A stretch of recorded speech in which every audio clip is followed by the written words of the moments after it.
തിരഞ്ഞെടുപ്പ് തന്ത്രങ്ങൾ എല്ലാ കാലത്തും കോൺഗ്രസിൽ പാളിച്ചകളില്ലാതെ നടപ്പിലാക്കിയ തിരഞ്ഞെടുപ്പ് തന്ത്രജ്ഞനാണ് സുനിൽ കനഗോലു എന്ന രാഷ്ട്രീയ മാന്ത്രികൻ. ഒരു സ്വതന്ത്ര ഏജൻസിയുടെ അന്വേഷണത്തിലും കനഗോലുവിന്റെ മേൽനോട്ടത്തിലും നടത്തിയ വിശാലമായ ഒരു സർവേയുടെ അടിസ്ഥാനത്തിലാണ് അടുത്ത തെരഞ്ഞെടുപ്പിൽ കോൺഗ്രസ് സ്ഥാനാർത്ഥികളുടെ ഷോർട്ട് ലിസ്റ്റ് തയ്യാറാക്കിയത്.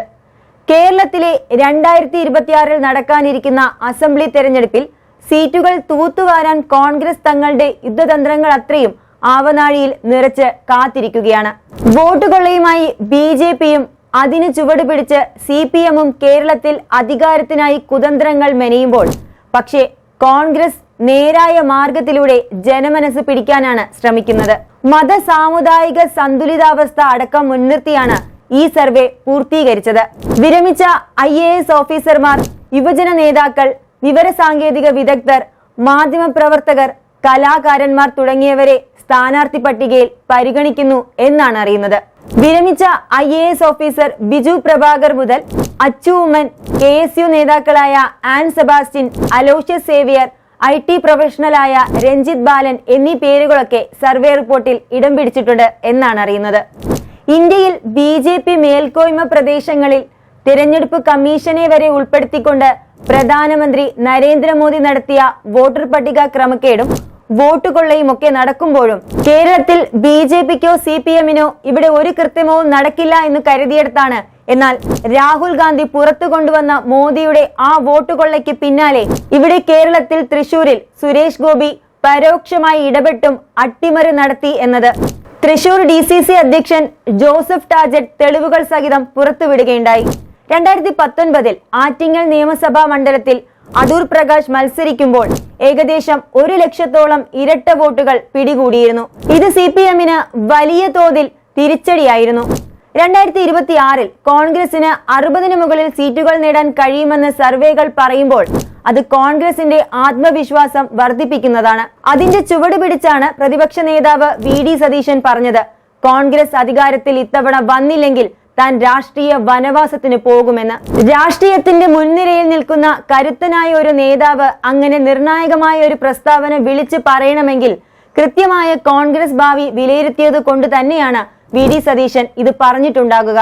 അതായത് തിരഞ്ഞെടുപ്പിൽ കോൺഗ്രസ് പരാജയപ്പെട്ടാൽ അത് തന്റെ മാത്രം പോരായ്മയായിരിക്കും, ജയിച്ചാൽ അത് ടീം UDFന്റെ വിജയമായിരിക്കുമെന്ന് പറയുമ്പോൾ VD സതീശൻ വെറും വാക്കല്ല എന്ന് നമുക്ക് മനസ്സിലാക്കാം. ഇക്കഴിഞ്ഞ കാലയളവിൽ കോൺഗ്രസിൽ ഉയർന്നു വന്ന വിവാദങ്ങളെല്ലാം കോൺഗ്രസ് ഒറ്റക്കെട്ടായി നേരിടുന്ന കാഴ്ചയായിരുന്നു. ഇതാണിപ്പോൾ കോൺഗ്രസിന്റെ ശക്തിയും വിശ്വാസവും. കോൺഗ്രസ് ഒറ്റയ്ക്ക് 60-ന് മുകളിൽ സീറ്റ് പിടിക്കുകയും ഘടകകക്ഷികളായ മുസ്ലിം ലീഗും കേരള കോൺഗ്രസ് ജോസഫും മാറി നിൽക്കുന്ന മറ്റ് ഘടകകക്ഷികളും ഇപ്പോൾ കൂടെയുള്ള ഘടകകക്ഷികളും അടക്കം വലിയ തോതിലുള്ള ഒരു സമവായം വരുന്നതോടെ തർക്കത്തിനിടമില്ലാത്ത മുന്നേറ്റത്തോടെ ജയിച്ചു കയറുമ്പോൾ അത് UDFന്റെ 90-ന് മുകളിൽ എന്ന സ്വപ്നമാകും പിടിച്ചടക്കുക. ഈ ഉറപ്പാണ് കേരളത്തിൽ UDFന്റെ ഒരു ഭരണകാലം തിരിച്ചു വരുമെന്നത്. അതിനുവേണ്ടിയുള്ള ചാണക്യ സൂത്രങ്ങൾ കോൺഗ്രസ് അണിയറയിൽ സ്വരുക്കൂട്ടുകയാണ്. സ്ഥാനാർത്ഥിത്വത്തിലും സാമുദായിക സഹവർത്തിത്വത്തിലും ഘടകകക്ഷി സമവായത്തിലുമൊക്കെ കോൺഗ്രസ് വച്ചുപുലർത്തുന്ന അല്ലെങ്കിൽ പുതുതായി കോൺഗ്രസ് കൊണ്ടുവന്ന നയമാറ്റങ്ങളൊക്കെ UDFന് വിജയത്തിന് വഴിയൊരുക്കുന്നതാണ്. രാഹുൽ ഗാന്ധി ബീഹാറിൽ നടത്തിയ വോട്ടധികാർ യാത്രാ മോഡലിൽ ഒരു യാത്ര കേരളത്തിലും സംഘടിപ്പിക്കാനാണ് AICCയുടെ തീരുമാനം. കേരളത്തിലെ 14 ജില്ലകളിലൂടെ കടന്നുപോകുന്ന കേരള യാത്രയിൽ AICC ജനറൽ സെക്രട്ടറിയും വയനാട് MPയുമായ പ്രിയങ്ക ഗാന്ധിയും രാഹുൽ ഗാന്ധിയും പങ്കാളികളാകും. ആ യാത്ര കൂടിയാകുമ്പോൾ കേരളത്തിൽ സംഭവിക്കാൻ പോകുന്നത് വൻ മാറ്റമാകും എന്നാണ് വിലയിരുത്തൽ. ഇപ്പോൾ തന്നെ കോൺഗ്രസ് ദേശീയ നേതൃത്വം കേരളത്തിൽ നടക്കാൻ പോകുന്ന തിരഞ്ഞെടുപ്പുകളെ ലക്ഷ്യം വെച്ച് സംസ്ഥാനത്തിന്റെ ചുമതലയുള്ള AICC general secretary Deepa Das Munshi പ്രവർത്തനങ്ങൾ ഏകോപിപ്പിക്കാൻ ക്യാമ്പ് തുടങ്ങാനുള്ള ഒരുക്കങ്ങൾ പൂർത്തിയായി കഴിഞ്ഞു. കേരളത്തിൽ കോൺഗ്രസിന്റെ ഈ മുന്നേറ്റത്തിൽ തകരുന്നത് CPMന്റെ ദിവാസ്വപ്നവും BJPയുടെ കള്ളലാക്കുമാണ്. അടുത്ത അസംബ്ലിയിൽ UDF അനുകൂലമായി 43% വോട്ട് ലഭിക്കും എന്നതാണ് ഈ അടുത്തിടെ ഇന്ത്യ ടുഡേ നടത്തിയ മൂഡ് ഓഫ് നേഷൻ സർവേയിൽ പറയുന്നത്. ഇത് അവർ തന്നെ ഫെബ്രുവരിയിൽ നടത്തിയ കണക്കിൽ നിന്നും 1% കൂടുതലാണ്.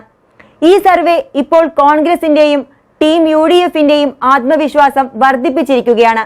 എന്നാലും എല്ലാ പഴുതുകളും അടച്ച് സ്ഥാനാർത്ഥി നിർണയം നേരത്തെ നടത്തിയും ചിട്ടയായ പ്രവർത്തനത്തിലൂടെ ജനഹൃദയങ്ങൾ കവർന്നെടുക്കാനാണ് V D. Satheesan, Sunny Joseph, P K. Kunhalikutty, P J. Joseph, Shibu Baby John അടക്കമുള്ള നേതാക്കൾ പദ്ധതിയിട്ടിരിക്കുന്നത്. കൂടുതൽ വാർത്തകൾക്കും വിശേഷങ്ങൾക്കും ഞങ്ങളുടെ channel like, share and subscribe ചെയ്യുക. കൂടാതെ സബ്സ്ക്രൈബ് ബട്ടണിലെ ബെൽ ഐക്കൺ ഇനേബിൾ ചെയ്യാനും മറക്കരുത്.